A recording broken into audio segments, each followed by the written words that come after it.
بسم اللہ الرحمن الرحیم۔ من سے، قبل پہلے، ہدن ہدایت، لیے ناسی لوگوں، للناسی لوگوں کے لیے، واو اور انزلہ اس نے نازل کیا، الفرقان حق و باطل کے درمیان فرق کرنے والا، ان بے شک، الذین وہ لوگ، کفرو جنہوں نے کفر کیا، بآیاتی اللہ کی، بآیاتی آیات کا، اللہ کی، لیے ہم لہم ان کے لیے، عذاب عذاب ہے، شدید سخت، واللہ اور اللہ تعالی، عزیز بہت زبردست، ذو انتقام انتقام لینے والا ہے۔ ان بے شک، اللہ تعالی، لا نہیں، یخفا چھپی ہوئی، علی اوپر، ہی اس کے، شیئن کوئی چیز، فی میں، الارض زمین، واو اور لا نہ، فی میں، السمائی آسمان، من قبل ہدی للناس یہ کتب اس سے پہلے بھی لوگوں کے لیے ہدایت کا ذریعہ تھیں، وانزل الفرقان اور اس اللہ نے حق و باطل کو پرکھنے کا معیار نازل فرمایا، ان الذین کفروا بآیات اللہ بے شک وہ لوگ جو اللہ کی آیات کا انکار کرتے ہیں، لہم عذاب شدید ان کے لیے بہت سخت عذاب ہے، واللہ عزیز ذو انتقام اور اللہ بہت زبردست انتقام لینے والا ہے، برائی کا بدلہ لینے والا ہے۔ ان اللہ لا يخفى عليه شيء في الارض ولا في السماء بے شک اللہ تعالیٰ کی ذات ایسی ہے کہ زمین اور آسمان میں کوئی بھی چیز اس سے پوشیدہ نہیں ہے۔ نحمدہ ونصلی علی رسولہ الکریم، اما بعد، سورہ آل عمران کی آیت نمبر 4 ہے، جس سے گزشتہ آیت مبارکہ میں ہم نے یہ پڑھا تھا کہ اللہ رب العزت نے قرآن کریم کو بھی نازل کیا ہے اور تورات اور انجیل کو بھی نازل کیا تھا۔ تو پھر اللہ رب العزت تورات اور زبور، انجیل وغیرہ کی خصوصیات بیان فرما رہے ہیں کہ من قبل ہدی للناس کی جو پہلے والی کتب تھی یعنی تورات، زبور اور انجیل تھی، یہ بھی لوگوں کے لیے ہدایت کا ذریعہ تھی۔ اور ایک اور بات کہی گئی تھی، آپ کو یاد ہو گزشتہ آیت مبارکہ کے اندر، کہ قرآن کریم جو ہے وہ پہلی کتب کی تصدیق کرتا ہے، اور وہاں پر یہ بھی ضمناً بات آئی تھی کہ قرآن کریم اور تورات، زبور، انجیل اور تمام انبیاء کی، پہلے والے انبیاء کی جتنی تعلیمات تھی وہ سب سیم تھی، ان میں کوئی ڈیفرنس نہیں تھا، یعنی ان سب کے اندر توحید اور جو ضروری بیانات اور ضروری چیزیں عمل والی وہ ساری ایک جیسی تھی۔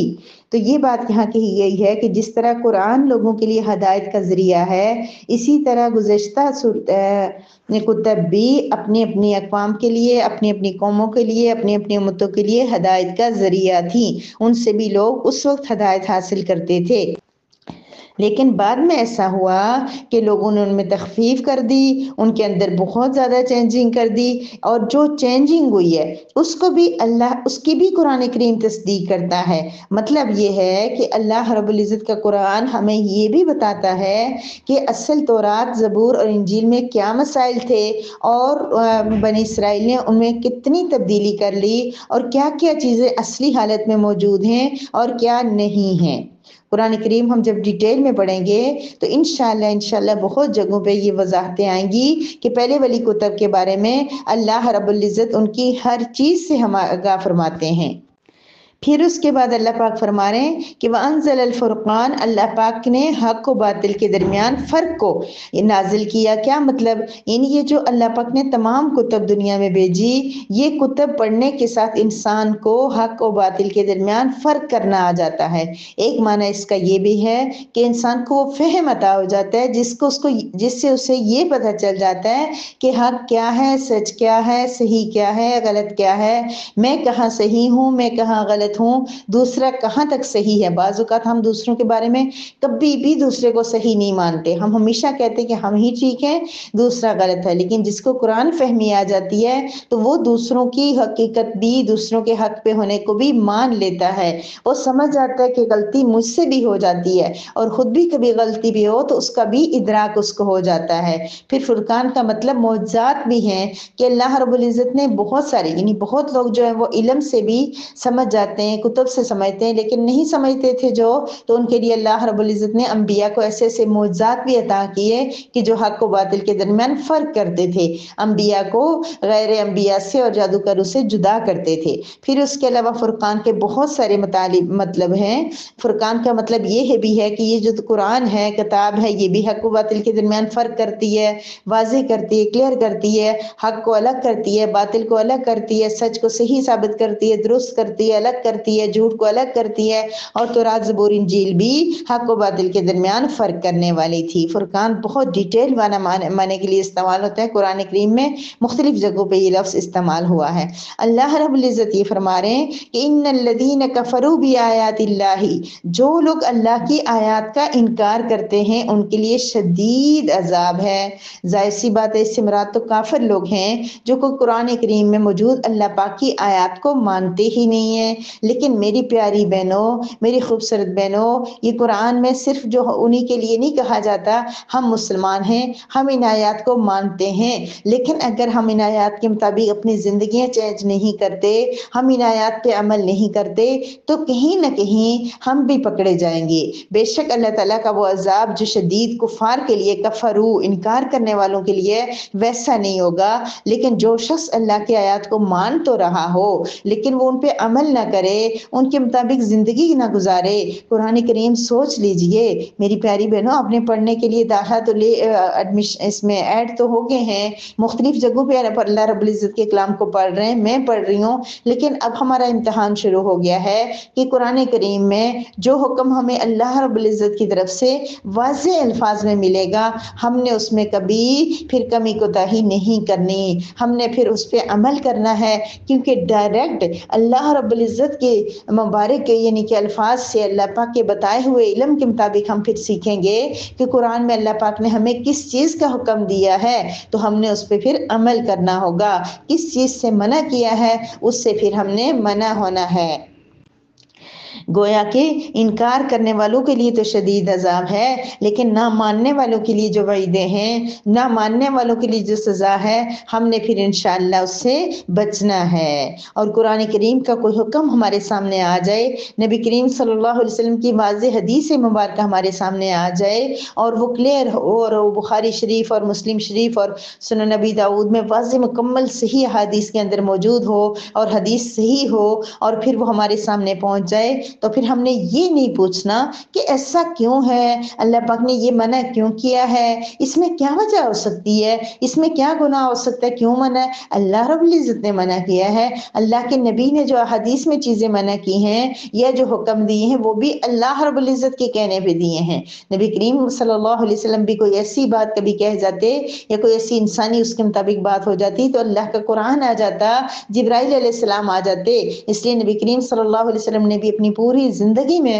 جو حدیث مبارکہ آپ صلی اللہ علیہ وسلم سے ہم تک پہنچی ہیں، صحیح حدیثیں، ان کی ہر بات بھی ہمارے لیے ویسی ہی مشعل راہ ہے اور ویسا ہی اس پہ عمل کرنا ضروری ہے جیسے ہمیں قرآن کریم پہ عمل کرنا ہے۔ تو گویا کہ اللہ پاک یہ فرما رہے ہیں کہ واللہ عزیز ذو انتقام، اللہ بہت زبردست ہے، یعنی اللہ کا اختیار، کلی اختیار ہے اس کو کہ وہ برائی کا بدلہ لیتا نہیں ہے۔ اللہ پاک نے ہمیں بہت ڈیل دے رکھی ہے۔ اللہ پاک کا عذاب شدید وہ ہے جو اچانک آ جاتا ہے، لیکن جو ذو انتقام ہے، جو انتقام ہے اللہ کا، وہ اللہ پاک ڈیل دے رہے ہیں، ڈیل دیتے جا رہے ہیں انسان کو۔ کب کس وقت یہ انسان اللہ کی ہدایت کا،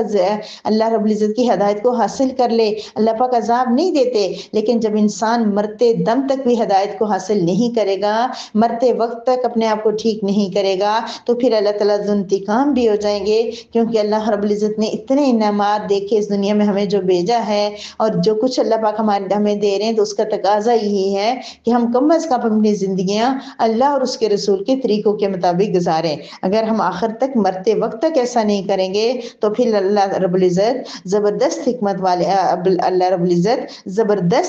زبردست عذاب دینے والے اور سزا دینے والے بھی ہیں۔ سو ہمیں جہاں اللہ رب العزت کے غفور الرحیم ہونے کا یقین ہے وہاں عزیز ذو انتقام جیسے الفاظ بھی ہمارے سامنے آتے ہیں۔ سو ہمیں اللہ رب العزت سے ڈرنا بھی چاہیے اور ڈر کر اپنے آپ کو اپنی اصلاح کرنے کی کوشش ضرور کرنی چاہیے۔ اللہ رب العزت فرما رہے ہیں سورہ آل عمران کی آیت نمبر 5 میں کہ ان اللہ لا یخفی علیہ شیء فی الارض ولا فی السماء۔ میری پیاری بہنوں، ہم جانتے ہیں کہ اللہ رب العزت سے کوئی بات پوشیدہ نہیں ہے، لیکن اللہ پھر ہمیں بتا رہے ہیں کہ اللہ کی ذات ایسی ہے کہ زمین اور آسمان کے اندر معمولی شیئن چھوٹی کوئی بات بھی اس سے مخفی نہیں ہے۔ ہم اندھیرے کمرے میں لائٹ آف، دروازہ لاک، موبائل کے اندر اگر ہم لوگ کوئی ایسی غلط ویڈیو دیکھتے ہیں، کوئی ایسی غیر محرموں کو اور گناہ والی کوئی چیز دیکھتے ہیں اور گناہ والی کوئی چیزیں دیکھتے ہیں یا کسی سے باتیں کرتے ہیں یا کسی سے غیبت کرتے ہیں یا کسی نامحرم سے بات کرتے ہیں، کوئی ہمیں نہیں دیکھ رہا، لیکن یہ بات اللہ سے مخفی نہیں ہے۔ وہ اللہ جس سے حیا ہمیں سب سے زیادہ آ جانی چاہیے۔ ہمیں اپنے باپ سے تو ڈر لگتا ہے، ہم اپنے ہسبینڈ سے تو ڈرتے ہیں، ہم اپنے بہن بھائیوں اور ماں باپ کے بارے میں دیکھتے ہیں کہ ان کو پتہ نہ چل جائے کہ ہم کن گناہوں میں ملوث ہیں، ہم کہاں غلط ہیں۔ لیکن وہ ذات جس سے سب سے زیادہ ہمیں حیا کرنی چاہیے، کیونکہ سب سے زیادہ ہم کبھی کبھی کہتے ہیں ہم اپنے والدین کے ہمارے پر بڑے احسان ہیں، ہم اپنے ابو کی عزت کو کبھی اپنے ابو کی عزت کو نیلام نہیں کریں گے، ہمارے ہسبینڈ ہمارے ساتھ اتنے اچھے ہیں ہم ان کی ہر چیز مانیں گے۔ تو اللہ رب العزت سے زیادہ کوئی انعام ہم پہ کر سکتا ہے؟ اللہ رب العزت کی عطائیں، اللہ تعالیٰ کی نوازشیں ہمارے اوپر جو ہیں اور اللہ رب العزت کی جو حق ہمارے اوپر ہیں اس سے زیادہ کس کے حقوق ہو سکتے ہیں؟ تو میری پیاری بہنوں، ہم نے سامنے جتنا گناہوں سے ڈرتے ہیں اس سے زیادہ ہمیں اندھیروں میں اکیلے میں ہمیں گناہوں سے ڈرنا ہوگا، کیونکہ لا یخفا، اللہ رب العزت سے آسمانوں اور زمین کے اندر معمولی سے معمولی کوئی چیز ہے، چھوٹی ہے بڑی ہے، کسی طرح کی بھی کوئی چیز ہے، اللہ رب العزت سے مخفی نہیں ہو سکتی۔ ایک معمولی تنکا اگر زمین کے اوپر گرا ہوا ہے تو اللہ رب العزت کے علم میں ہے کون سی چیز کہاں پہ ہے، ہم بالکل احاطہ ہم سوچ بھی نہیں سکتے کہ اللہ رب العزت کا علم کلی کیسا ہے۔ بس اتنا ہمیں جان لینا چاہیے کہ ہم جو کچھ کرتے ہیں، جہاں کرتے ہیں، جیسا کرتے ہیں، ہمارے پیارے اللہ رب العزت اس کو دیکھ رہے ہیں۔ تو ہم نے اپنے ظاہر کی طرح اپنے باطن کو درست، میری پیاری بہنوں، خالی دکھنے میں ہوتا تو پھر بھی کوئی بات تھی، اللہ رب العزت تو ہمارے دلوں کے راز جانتے ہیں، ہماری نیتیں کیا ہیں، ہمارے ارادے کیا ہیں، ہم کون سا کام، اگر ہم بظاہر کوئی کام بہت اچھا کر کے کر رہے ہیں لیکن ہماری نیت صحیح نہیں ہے، وہ بھی اللہ رب العزت کو پتا ہے۔ کوئی کام ہم لوگ بری نیت کے ساتھ یا اچھی نیت کے ساتھ کر رہے ہیں، بظاہر دکھنے میں ہمارا کام ٹھیک نہیں لگ رہا، لیکن اللہ رب العزت دلوں کے راز جانتے ہیں۔ تو جب ہم اچھے ہوں گے، ہم نیک ہوں گے، تو یہی چیز ہمیں تسلی دے دے گی کہ دنیا والے جو مرضی ہمارے بارے میں کہیں، اللہ تو جانتا ہے، لیکن خدا نہ خواستہ اگر ہم غلط ہوں تو پھر ہمیں ڈر ہونا چاہیے کہ ہمیں دنیا والے ہمیں جتنا نیک سمجھ رہے ہیں، اللہ کو تو پتا ہے کہ ہماری حقیقت کیا ہے۔ ہمیں اللہ رب العزت کے علم کلی سے ڈرنا چاہیے اور اس کی وجہ سے نیک اعمال کرتے رہنا چاہیے۔ اللہ رب العزت آپ کو اور مجھے اور ہم سب کو کہنے سننے سے زیادہ عمل کرنے کی توفیق عطا فرمائے۔ وآخر دعوانا ان الحمد للہ رب العالمین۔